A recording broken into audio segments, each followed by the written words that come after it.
Hey ladies, welcome back. Today is Wednesday, April 17th, and I am 26 weeks and 4 days pregnant today. It is just flying by. I'm still recovering a little bit from the cold I had a couple of weeks ago, so please bear with me. And I'm also really short of breath. Like I get winded so much easier when I'm not even really doing anything. Just walking, definitely walking up steps. Because your diaphragm, the way my doctor explained it to me is that your diaphragm can't expand as much. So you may encounter the shortness of breath, and it's normal as long as you're not gasping for air constantly, waking up in the middle of the night gasping for air, or after walking a couple of blocks, having to stop gasping for air and stuff like that. If that's not the case, then it's supposedly normal. I mean, it's not the most comfortable thing in the world because, little activities make you more winded, at least in my case. But it is a fact of life, of pregnancy, let me say, of pregnant life. So, I went to the doctor today and I had a glucose test. So I had to drink, well, let me back up. For those of you who haven't gotten to this point yet, I think around 26 weeks or somewhere around there, and that's where I am, the doctor does a glucose test to see whether you're tolerant. I believe it's like a glucose tolerance test to see if you have gestational diabetes. This is the first test. And if this comes back negative, I believe I'm fine. If it comes back positive, then I think they do a second test that is like a 3-hour test of some sort. Now, for this test, I had to drink this stuff. I brought the bottle home. Yes, I did. It's an empty bottle. It's about, I don't know how many ounces, but whatever. Doesn't even really say. Oh, it's 10 ounces. It does say 10 ounces of this stuff. You see it. It tastes fine. I mean, it tastes like a lemony lime Gatorade type taste. So it wasn't horrible. He had to drink the whole thing. He told me I had to drink it within 5 minutes of starting it. And I did. And then an hour from that point of when I finished it, then I would get a blood test drawn. And so they did that. And then, like I said, today is Wednesday. So by Friday or Monday at the latest, I should have the results of the test as to whether it was fine or if there's a problem. And if there's a problem, I think I have to do the second test. And if that says it's a problem, then I don't know. Hopefully I won't find out, at least, this time. Hopefully I won't find out. I mean, I do have a colleague at work who had gestational diabetes, and to the point that she was doing insulin and all of that during her pregnancy. But it's fine. So I am hoping for the best, but if I have to, deal with something from this, then I'll deal with it. Hopefully not though. So that was the test, the doctor's appointment. It was really just that. Other than that, we spoke briefly about how I'm feeling. Just she listened to the baby's heartbeat, which was fine. She said it was around 140, which is completely normal for 28 weeks. My blood pressure was really good. It was 116/70. So in the last visit, it was in like the 120-ish over 70-ish range. So the last 2 visits, it's been, normal-ish. So I'm very happy about that. All I've been doing, I've been taking the baby aspirin and I've been exercising. I exercise 6 days a week. And for at least 30 minutes, usually sometimes more, but at least 30 minutes, 6 days a week.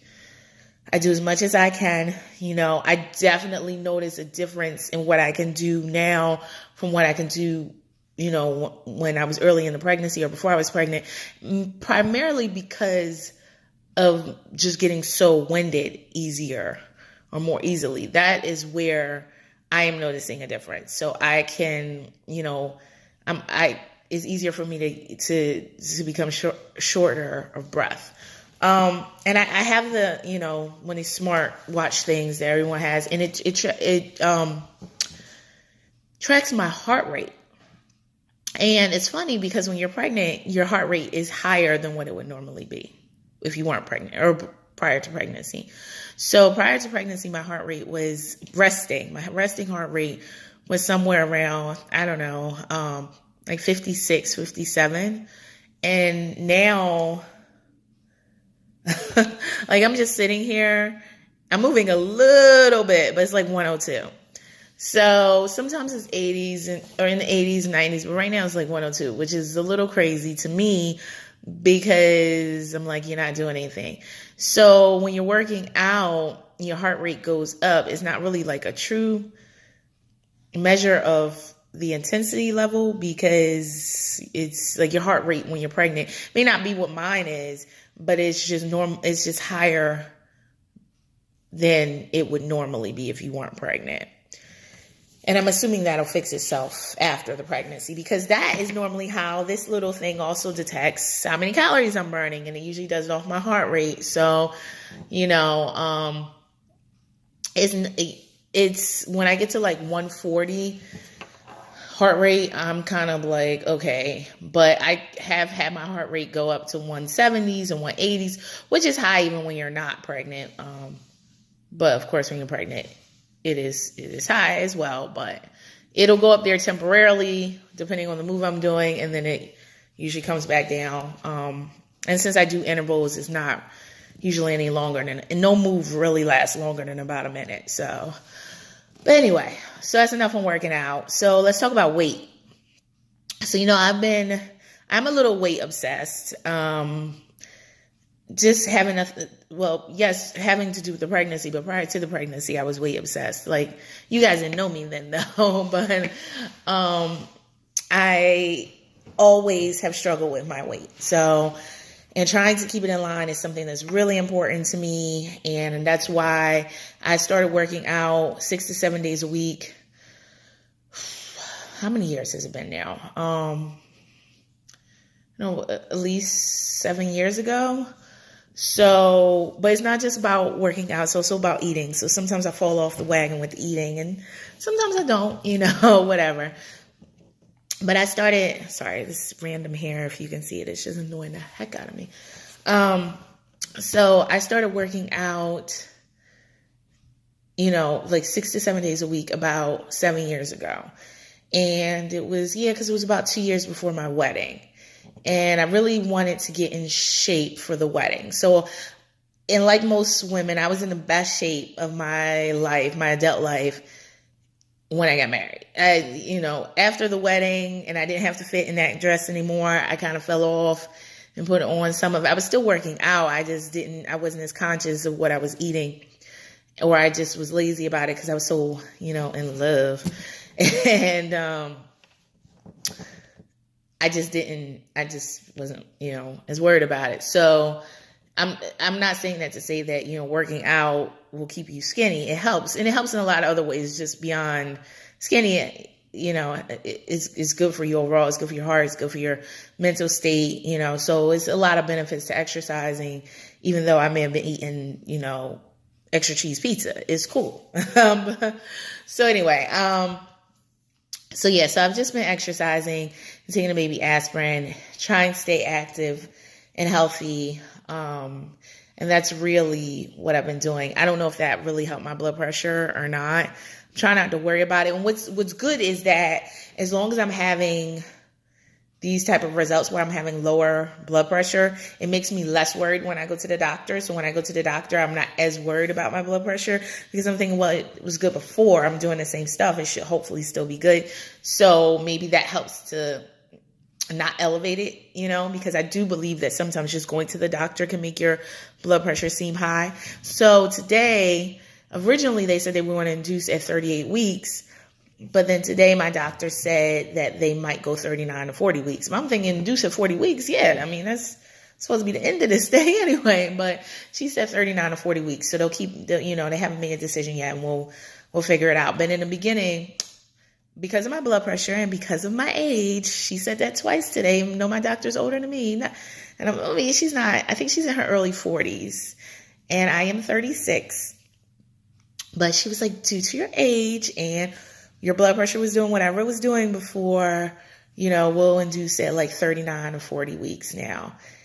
As long as it doesn't spike. I mean, if my blood pressure changes and it goes back up, then we might have to alter the plan again. So I was thinking the baby would be born around, my due date is July 20th. So I was thinking the baby would be due or would be born around July 6th, which is exactly 2 weeks before, because she was saying they were going to induce at 38 weeks. But now that she's saying 39 or 40 weeks, who knows? So I'm really back in the who knows period. And honestly, the baby may decide, screw 40 weeks, I'm coming at 38 weeks regardless of what they want. So who knows? So yeah. So we'll try to, I'll keep you posted as I know more about the date. I have been this entire time thinking it was going to be, the first week of July. And now it may not be. So, we'll see. Maybe I'll get closer to my actual due date. So, baby stuff. I have nothing. I have absolutely nothing. I am completely overwhelmed. I am not prepared for this child at all. Somebody come help me. I'm almost willing to pay somebody to help me. I'm building registries. I'm almost finished my registry, my Amazon registry. I'm trying to do it so I can get the free Amazon box. I don't know if you guys heard about this welcome box that Amazon does. If you build a registry with them and then you have to make a $10 purchase, you or someone else has to make a $10 purchase off the registry, $10 or more. And then you get a free welcome box. And the box is supposed to be, the thing. So I'm trying to get the box. So I did do a registry, and then I did buy something off. So when I get the box, I better get the box. I'm going to call them if I don't get the box. I need to figure out what you need to do other than do the purchase, because I did do all that.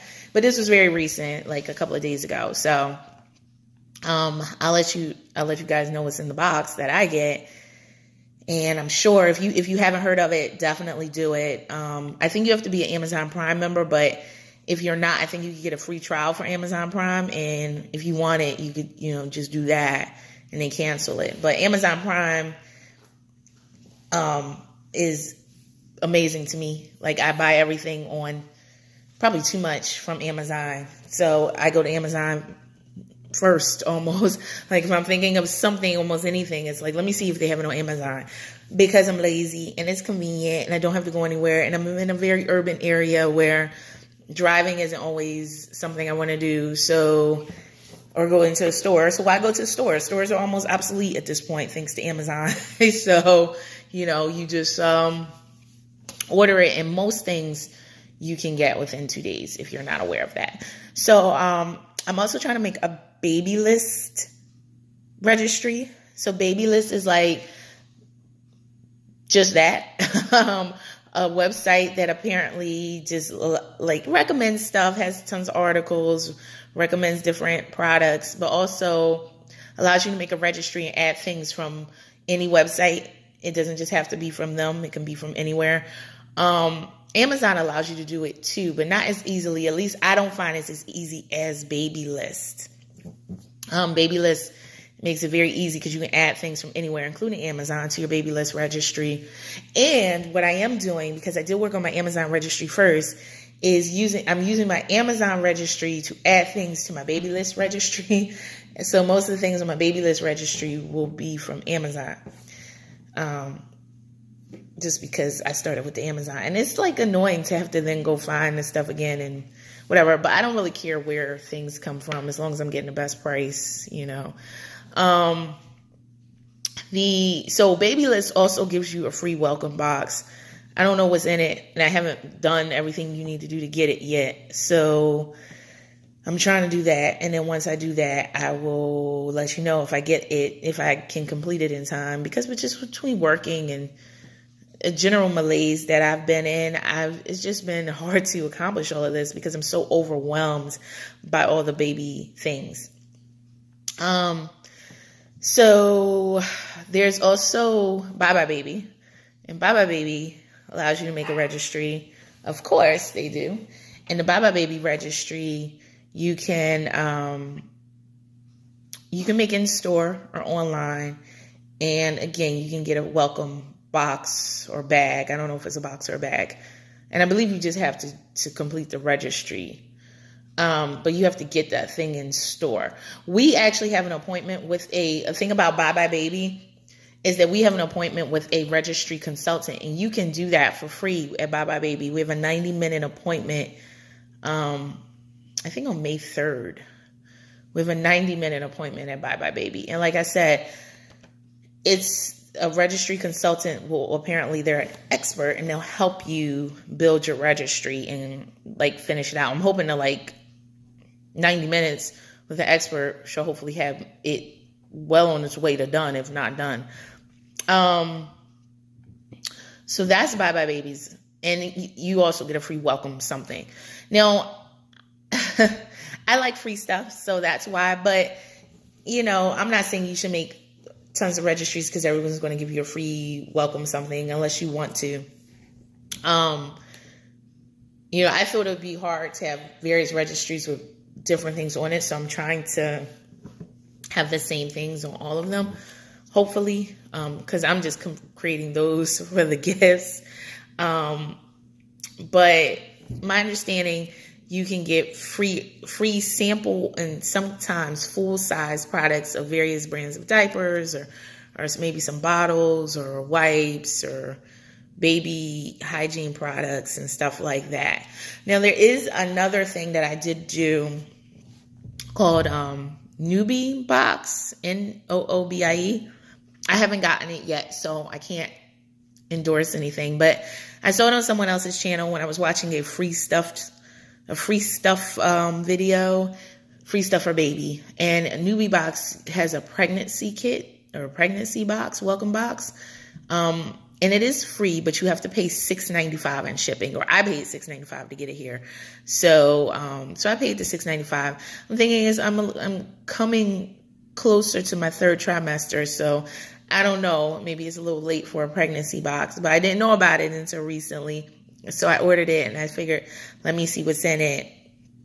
And if it's something useful that I can use now, great. If not, maybe I can gift it or use it if I ever get pregnant again. And I don't know if I will ever do this again. I sometimes go back and forth that I want to have siblings for my kids, and then sometimes or my kid, this one.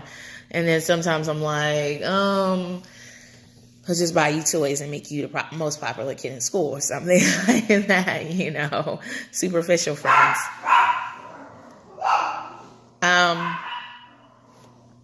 So there's various things. Wait, I'm going to stop for the dogs. Dogs are annoying.